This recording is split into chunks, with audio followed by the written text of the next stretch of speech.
You're tuned into the Spot-Up Pod, the official podcast of the Spot-Up Shot newsletter. I'm your host, Paul Garcia. And welcome back to another episode of the Spot-Up Pod. Thank you for tuning into this week's episode of the Spot-Up Pod. If you've been watching the Spurs, you know that there haven't been many games this past week, so I want to begin by going over their last two games from the past week against the Atlanta Hawks and then against the Portland Trail Blazers. So let's begin by going back to Thursday, December 19th. Spurs are at home hosting the Atlanta Hawks for the first time this season. The Spurs were favored by 1 against Atlanta, and this game went all the way to overtime, where the Spurs got their first overtime victory of the season by defeating the Hawks in overtime by 7 points. This game was pretty close throughout. The Spurs built a 10-point lead early. The Hawks built an 11-point lead early as well. But then from there, both teams kind of kept it very close, back and forth throughout the rest of the game. The Spurs, weren't able to get the win in crunch time. They actually had to go to overtime, but they did make some stops against Trae Young on 2 final possessions. Victor Wembanyama was able to contest Young's shots, and so the game did go to overtime. And then in overtime is where the Spurs took control. Wemby and Chris Paul both took control there in overtime for the Spurs. Wemby had a big night in this game where he ends up with 42 points. He makes 7 threes in this game. He also records 6 rebounds, 5 assists, 4 blocks, and 2 steals. And for Wemby, this was his third 40 points or more game of his career. So again, the third time now he's hit 40 or more in his early career. And he had an incredible play. I think it was in the fourth quarter where it looked like he had nowhere to go. He throws the ball off the backboard, and then he ends up grabbing it and dunking it, in midair. And so that was one of the highlight plays from Wemby, and I'll continue to mention Wemby here in the next game. Devin Vassell got his first start of the season, and so he ends up coming up big for the Spurs. He ends up with 23 points on the night. He went 5 of 7 from three-point range. So Vassell, I'll talk about a little bit later, is back in the starting lineup. Jeremy Sohan also still in the starting lineup. Ends up with 20 points and 8 rebounds. But one thing he did, even though Trae Young had a good game statistically, he had a lot of assists, he had a lot of points. Sohan really made him work for a lot of those points and assists. Just really chased him around a lot of different screens. Just was all over him throughout the floor. Chris Paul made a remark after the game where he said, for one possession, Sohan was on the bench down in the fourth quarter, and Young ended up hitting a 3, and he told the coaching staff, get Sohan back in the game, like he needs to be on Trae Young. And so again, Sohan had a good game defensively there, guarding Trae Young. And then Chris Paul came through big for the Spurs in both the fourth quarter and overtime. He only ends up with 12 points, but he shot perfectly on the night, 4 of 4 from the floor, and he scored 10 of his 12 points in crunch time and overtime. He had 2 big threes in crunch time, and then in overtime he hit a 3 as well. There, I think he got fouled, or one of those possessions he hit a 3 and then he got fouled. So again, Chris Paul came through for the Spurs, as he's been doing for them in crunch time so far this season. And so that was the Spurs' 11th crunch time game against the Hawks there.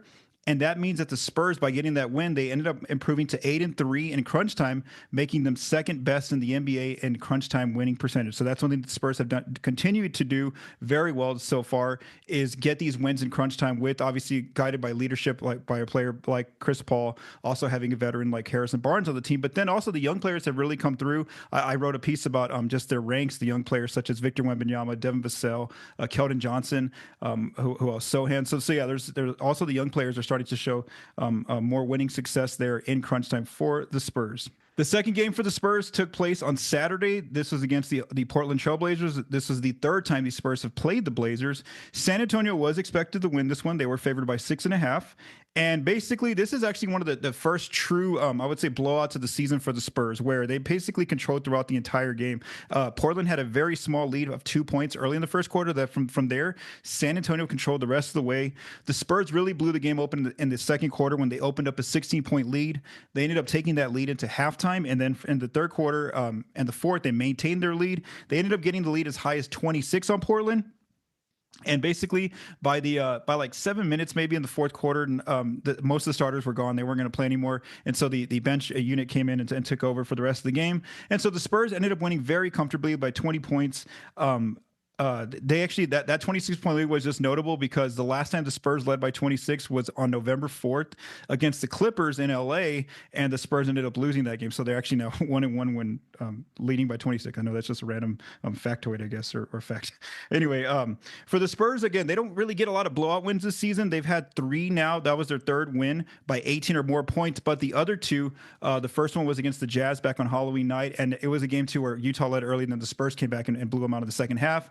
And then their other blowout win was a 20-point win against the Kings earlier this season, where that really didn't open up until the 4th quarter. It was pretty much close throughout, and then the Spurs really opened it up against the Kings there in the 4th quarter. And so just some notable players from this game was basically Wemby here. I mean, a lot of players filled in, produced some good numbers as well, but Wemby really stood out here. So he ends up with 30 points on the night, as well as 10 blocks, so a unique double-double. The 10 blocks that he recorded against Portland were tied his career high in blocks. As part of his 30 points, he also got to the free throw line 11 times, and he made 10 free throws. So again, he tied his season high with 10 made free throws, continued to get himself to the line. And then something that the Spurs' PR staff noted, Jordan Howenstein, one of the Spurs' PR members, he noted that Wemby was the 15th fastest player to record 200 made threes in his NBA career. And basically that's faster than Steph Curry, James Harden, and Ray Allen, all getting to 200 made threes. So again, that's just a notable mark there by Wemby, considering he's a 7'5" player recording some of these numbers, these 3-point numbers. He shot well from 3. He made 4 of 8 threes in that game as well against Portland. So again, that was one of the Spurs' first true blowouts there in that win Saturday against the Blazers. So now that the Spurs have completed 28 games, let's just kind of get a picture of where they're at. And I do want to note that I'm recording this Sunday afternoon. So a lot of games will take place. So maybe some of these standings and numbers will change by the time you hear this. So the Spurs are 15-13 through 28 games. They're 2 games now above 500. That win against Portland moved them from 11th out west to 9th. And the reason why that happened was because the Phoenix Suns on Saturday evening lost that night. And so right away, I mean, you lose one game and you can quickly, move around in this Western Conference playoff seed. This just shows you how kind of bunched up the West is in the playoff race. The Spurs are only 1 game behind the 5th place Lakers, who are 16-12. And then, like I said, they're only half a game in front of Phoenix, who are currently 11th out of the play-in picture at 14-13. So again, you just want to, if you're the Spurs, you want to try to keep your wins above 500, and you're going to be able to stay in that playoff picture with some of these other Western Conference teams. That's how close these standings are right now, between basically like 11 through 5 in that range. With these 2 games, the Spurs have stayed the same offensively. Last week when I recorded, they were still 17th offensively. They're still 17th today. Defensively, they did make an improvement because that it was really that game against Portland where they held the Blazers to 94 points. They are now 4-0 when holding an opponent below 100 points. But what that did was that brought their ranking defensively from 19th down to 16th, so basically right below league average. And then their net rating overall has stayed the same at ranked 17th. So that's the Spurs through 28 games. Let's keep going. All right, so now we're going to go through 3 topics in this episode. The first topic is going to be on this latest De'Aaron Fox trade rumor. So what happened was, just a quick little summary here, is that on Saturday, 2 writers from The Athletic, Sam Amick and Anthony Slater, dropped a piece, basically not saying that Fox is, on the trade market, that that the Kings are trying to move him, or he's asked for a trade. None of that's happening. It's more so that yes, the Kings have had a disappointing start to the season, and Fox has not yet signed a contract extension with Sacramento. So it's just more so about starting to take notice of that, about the fact that the Kings aren't headed in the right direction, and Fox may not want to be at Sacramento long term if the team's not going to start being more successful than where they're at right now, which is I think 12th out west, and they're a few games below 500. And so basically, the reason why I bring this up on a Spurs podcast is because the Spurs' name did get mentioned a few paragraphs into this article, where Slater and Amick report that the Spurs, according to their league sources, their league sources that they talk to, that the Spurs are positioning themselves to pursue Fox if he does become available in the future. So again, that's where the Spurs get mentioned here. And it's not just the Spurs. They also mention if word comes out that Fox either demands a trade or the Kings are shopping him, then other teams would also obviously get into these trade discussions as well. But again, the reason why I want to bring up the Spurs' name, because they are actually mentioned here in this article. Now, I don't think that Fox would demand a trade this season, nor do I, or I don't think the Kings are going to look to move him this season. And the reason why is because he's waiting to see if he can make the All NBA team. He made it back in the 2023 season, third team All NBA. And what that does is that if he were to make it this season, let's say by April, the NBA teams, all NBA teams come out, he makes first, second, or third team. Well, then that qualifies him now to sign a 5-year supermax extension with the Kings. And again, you can only sign that supermax with the team that you're with, after your rookie scale deal. And so basically, the Sacramento is the team that drafted him, and he's been playing with Sacramento for 8 years now. And so the Kings are the only team that can offer him that deal. He can't get traded and then, make all NBA and then sign a supermax with somebody else. That's just not how the CBA works. So again, that's why I think that it's very unlikely that he would get traded this season. Again, I think that he's going to wait to see it. It's in his financial benefit to see, does he make all NBA, and if he does, well then obviously the Kings probably don't want to lose him, so obviously they'd probably offer him that supermax in the summer, and then a lot of these this whole article kind of just becomes mute. What would happen though? Let's just say that he did make an All NBA team this year. Then the Kings in the offseason, they could offer him a 5-year supermax. If he were to sign that supermax, then he cannot be traded for 1 calendar year. So let's say he signs July 7th, 2025. Well, then he cannot be traded for a whole year, which is July 7th, 2026. So again, I think that it's very unlikely that he would get traded this season. But let's say now that Fox doesn't make All NBA, and then I think that becomes more interesting because now he's on the final year of his deal coming into next year. And so the Kings have to start looking at, are they going to lose him for nothing if he doesn't sign a contract extension with them? And so that's where the Spurs and other teams can get really more aggressive in terms of calling the Kings and trying to figure out some Fox deals. What do I want to mention here about some? And I did write all this up on my Substack, thespotupshot.com. So I do encourage you to listen there. I went into way more details. I'm just kind of giving a quick summary of that article here. So I talked about Fox and why All NBA is important. So just regarding his contract, Fox is making $35 million this season, which is the max. He signed a rookie max extension with the Kings back in 2020. And then next year he's going to make $37 million. So again, that's where his current contract's at for teams that are trying to pursue him. If they do, let's just say that he did demand a trade, right? So like obviously the King, he starts asking for a trade, and the Kings start shopping around. It's the Spurs could find a deal. They have the contracts to make this work. They could do something like Keldon Johnson and Zach Collins, and then they have a bunch of draft picks. They have 12 first-round picks from now until 2031, plus they have a few pick swaps as well. Again, I don't think this one would happen, but and then the Kings probably wouldn't want Collins because he has this year plus next year on his deal. So the Spurs are probably giving more picks, not only just to acquire Fox, but then also to take on Collins' contract. One player who cannot work in this deal is Harrison Barnes because he was recently traded from Sacramento to San Antonio. So Barnes cannot go back to the Kings in any kind of trade unless he first goes to a third team, gets waived, and then maybe he has a chance of signing back with the Kings. So again, there's no way to include Barnes, who has a big salary in this type of a deal, back to Sacramento. So again, I don't think that this season it's even worth looking into a deal right now. I think it's about looking into the summertime. So now let's go to that scenario where Fox doesn't make an All NBA team this season, and now either he asks for a trade or the Kings know they're probably going to lose him because he won't sign a contract extension, so they start shopping him around. Now this is where the Spurs need to start getting ready here if they really have interest in pursuing Fox, and plus the Spurs might, especially in the summer, they could have vacancy at the point guard position. Both Chris Paul and Trey Jones are going to be unrestricted free agents, so there's no guarantee that they could have Stephon Castle become the point guard next year, for the future, or they could still have Castle be more so like a combo guard like he's been doing this year because he's shown he can play either role very well. But again, in this scenario, let's talk about the Spurs pursuing Fox in the offseason in the event that he doesn't make an All-NBA team. So here, contracts-wise, the Spurs could still get a deal done, like I mentioned, with Keldon Johnson and Zach Collins. Now, if it's in the summertime, this deal, it's not as bad for the Kings taking on Collins' contract because now he's in the final year of his deal. He's an expiring contract. So the Spurs don't have to give as many assets away because they're having to include Collins' contract in this deal. But there's also going to be, if word gets out that Fox demands a trade or that the Kings are shopping him around, there's also going to be other teams coming getting in these trade negotiations, and so that's where the Spurs will have to see exactly what is their limit because other teams could start offering younger players who are on their rookie scale contracts, and that's something where the Spurs have to ask that question. If the Kings were to ask for someone like Jeremy Sohan, a young player on his rookie scale contract, would they be willing to include him, or is it a no automatically? So like that's the kind of negotiations the Spurs have to look at, and also also the picks will be very important. In the offseason, the Spurs can beat a lot of different teams' packages with first round picks, but how many picks is too much, for the Spurs in these different scenarios. So again, I think that the big thing to watch with this Fox rumor is more so for the summertime. If he does not make All NBA, then that's where it gets really interesting. Does he ask for a trade, or do the Kings start looking to move him because they know they could lose him the following summer for nothing?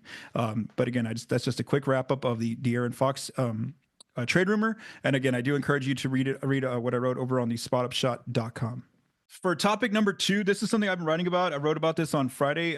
It's called Taking Care of Business. And what this topic's about is mainly how the Spurs this year so far through 28 games, they've done a really good job of beating the teams that they're supposed to beat on paper. And also, basically having a lot of surprise losses where, they're not prepared mentally to like play these teams that are below 500 and they end up losing these games. They're actually playing, they have a really, really good record against these types of teams. So right now, the Spurs are 9-2 as favorites. So again, in the 11 games they've been favored, they're 9-2. That's already more than last season. I think the total last season, they were only favored in 9 games. Right now, it's already at 11, and they're only 28 games to the season. Against the teams that are 500 and below, or that are below 500, the Spurs are doing really good here. They're 11-3 against these teams. So again, 11-3 against the below 500 teams. So obviously, a lot of these teams are in the Eastern Conference. These below 500 teams, and so the Spurs haven't played a lot of them as well. So again, these are potential wins that could be on the board for the Spurs as long as, like I said, they take care of business. They don't underestimate these teams. And they're not playing their best basketball against these clubs. So the teams that they still got to play are the Wizards once. They still got to play the Charlotte Hornets twice, the Toronto Raptors twice, the Philadelphia 76ers twice, although Philly is one of those teams that context needs to be added where, yes, they have a bad record, but when they're pretty much healthy with Joel Embiid, Paul George, and Tyrese Maxey, they can be a formidable foe. And so the Spurs, we're going to get to see how the Spurs shape up against them on Monday when the Spurs travel to Philly to play the Sixers. So they have 2 games against Philly. The Spurs have 2 games against the Brooklyn Nets, who have been better than expected this year. They have 2 games against the Pistons, who have been better than expected. They have 1 more game against the Chicago Bulls. And again, the Bulls are one of those teams who are kind of right below 500. And we already saw that the Bulls actually went into San Antonio and beat the Spurs. So obviously, the Bulls aren't an easy win for San Antonio. They've already showed them they can beat them. They also have the Indiana Pacers twice this season, and the Pacers are barely below 500, and that's going to be a unique game because both games will be in France in January. And then the Spurs have 1 more game against the Hawks, and the Hawks barely became under 500 because when I wrote this article on Friday, the Hawks were a 500 team. Now they're below 500. And we obviously saw that it took overtime for the Spurs to defeat the Hawks. So obviously, the Hawks aren't an easy win as well. There's not really a lot of bad teams out west. The only ones are the New Orleans Pelicans. The Spurs play them 2 more times this year. 2 or 3 more times. I got to look at the number. Anyway, I think it's 3 more times because they're a division rival. Anyway, so the Spurs are going to play the Pelicans as well, and the Pelicans too. When they start getting fully healthy or start getting a lot of their players back, they can be like the Sixers, a tougher team on paper than maybe what the record shows. The Spurs will play Portland 1 more time in April. Obviously, that should be a game like the Spurs showed on Saturday, a very winnable game. And then against the Kings have actually beat the Spurs once this season. I know the Spurs have won the other 2. And so, again, the Kings aren't an easy out either to pick up an automatic win. So, again, that's kind of the main thing here, main topic here was that, the Spurs have been doing a good job of taking care of business against the teams they should beat on paper. And so, basically, if they do that, there's a good chance they could get about 14, 15 wins this year alone just against these specific teams. So you add that to the wins they already have, and you're talking already like in that high 30s mark, maybe even early 40s number there when they still have to play all the other good teams out west. And so that's about 35% of their season still left to play these below 500 teams. So again, that's kind of what I wanted to mention here was how the Spurs so far through 28 games have been doing a pretty good job against the teams that they should beat on paper. All right, so now for the final topic, I want to discuss what the full healthy rotation is looking like so far through 2 games. So I know that going back to last week, when the Spurs did this past week, where they actually started their new lineups because they have a full healthy roster. It kind of I spent so much time on the arguing the Sohan versus Castle lineup, and then all of a sudden the Spurs come out with the lineup that they probably wanted to start at the beginning of the season had Devin Vassell not been injured to start the year. So that lineup is Chris Paul, Devin Vassell, Harrison Barnes, Jeremy Sohan, and Victor Wembanyama. So again, the Spurs have started this group in the last 2 games. Mitch Johnson was asked about this. Was this the lineup you all wanted, in the offseason before, finding out Vassell was injured? And he basically didn't say, this is specifically the lineup they wanted, but he said, basically like that was the favorite in terms of lineup, odds. That was the favorite to probably start the season. And so now we're getting to see what this lineup looks like. The data is very small because, again, a lot of these players haven't been healthy in the same game for a long time this season. They've only been available, these 5 players in the same lineup, for 72 possessions per cleaningtheglass.com. They are obviously, it's a small sample size, very small sample size, but their numbers look really good. They're a plus 33.5 points per 100, this lineup. They're scoring 122 points per 100 on offense and holding the opponent to 88.7 points per 100 defensively. So, only playing in 72 possessions, that's not enough to qualify for a percentile in terms of, where does that rank? So like the other lineup with Castle had 309 possessions together, whereas the other lineup with Sohan and Julian Champagny had 200 possessions together. So again, once we start to see that, once it gets close to like that 150, 200 possession mark, that'll be a better estimate of how exactly this lineup is. I'm projecting to show that they are. And Coach Johnson did mention that the Spurs do want to give this lineup time. They're going to run this lineup out there for a few for multiple games. They want to see whether it's good data or bad data. They want to just see what does this lineup look like. And so obviously that's the new starting lineup that the Spurs are going to be going forward with. So we'll continue to track how they're doing. The bench lineup that has come out, it has mostly players that we kind of expected off the bench, except for one surprise. So Trey Jones is the backup point guard. Stephon Castle is at the shooting guard spot, kind of like that combo guard spot. Julian Champagny now has moved to the bench, so he's running the 3. Keldon Johnson is playing that small ball 4 role, just like another wing out there. But the surprise in this for 2 games with the bench group has not been it hasn't been Zach Collins there as the backup 5 like he had been for most of the season. It's now Charles Bassey. So Bassey has done a really good job if you've been watching the games, where he's coming in and bringing a lot of energy on both ends of the floor. Offensively, he's rolling, he's cutting, he's attacking the offensive glass. Some days in just a few minutes, he's putting up doubles really quickly, crashing the glass and scoring near the rim. He doesn't really take any outside shots. He's just stays very energetic. And then defensively, there's some games where he's getting more blocks. Not a lot. Let's just say Wemby has like two blocks in a game or 3 blocks.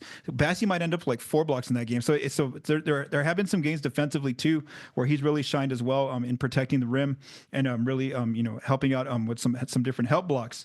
And now because of that, Zach Collins hasn't got into the game in these last 2 games, and that's just interesting to watch because if we note just regarding contract wise, Zach is making $16.7 million this season, and then next year he's under contract for $18 million. And so again, Bassey's definitely earned that role if that's what the coaching staff has been seeing. The numbers are also showing some really good data in the eye test as well, but you have the 4th highest paid player basically not playing it. So basically, if you're not going to use Zach in games this year, you obviously want to start looking. Can they move him via trade? And then that's where it becomes a tough question for the coaching staff: is do they give Zach minutes to maybe try to increase his trade value, or do they just continue with Bassey? Obviously, because that's for the better in terms of the team and success. And so that's just kind of a question, because obviously if Zach's just sitting there, teams aren't going to try to pursue him for a trade, at all. If he's not even getting out there on the floor. So again, that's just an interesting question, something to watch. Is how long does Zach stay there on the bench despite Bassey playing so well? Regarding data with this lineup, it's a very, very, very, very small sample size. So they have only been out on the floor together, these 5 players, for 23 possessions per cleaning the glass. Again, just 23 possessions, but they too have been pretty good in terms of the numbers. Plus 33.5 points per 100.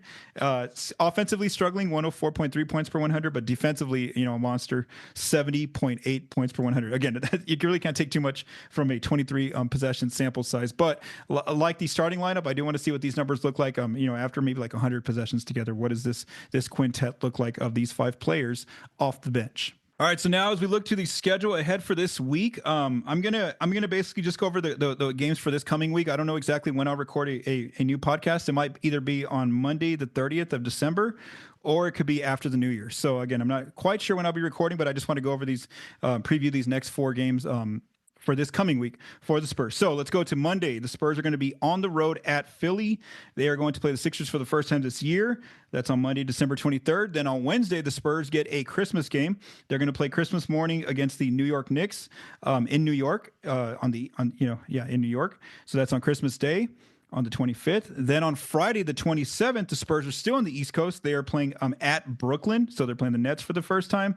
And then on Sunday, they wrap up this 4-game road trip on the road still against the Minnesota Timberwolves in Minnesota on December 29th. And obviously in the last game, Minnesota, beat the Spurs pretty well there in that last game in San Antonio. So maybe the Spurs are looking for some revenge. I'm not too sure. We'll see how they come out again in these next 4 East Coast games. So as far as a prediction for how I think the Spurs are going to perform in these games, I think they're going to go 2-2. So I have them beating the Sixers. Again, we'll see.